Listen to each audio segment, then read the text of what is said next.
सत्य परिस्थितीचा सविस्तर आढावा। अकोला शहरात पदवीशिवाय आणि आरोग्य विभागाने परवानगीशिवाय वैद्यकीय सेवा देणाऱ्या बनावट डॉक्टरांच्या रुग्णालयात छापा टाकला आहे।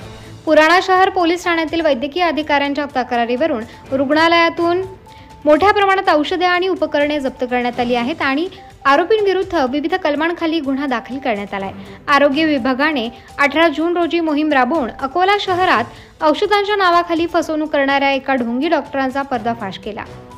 जुने शहर परिसरातील हरिहर पेठेत ही कारवाई करण्यात आली, जिथे जावेद शेख सईद नावाचा व्यक्ती कोणत्याही वैद्य पदवी आणि परवानगीशिवाय रुग्णालय चालवत होता। आरोग्य विभागाला मिळालेल्या गुप्त माहितीच्या आधारे टाकण्यात आलेल्या छाप्यात रुग्णालयात 4 बेड, अनेक रुग्णांना दिले जाणारे ड्रीप, औषधांचा मोठा साठा आणि वैद्यकीय उपकरणे आढळून आली।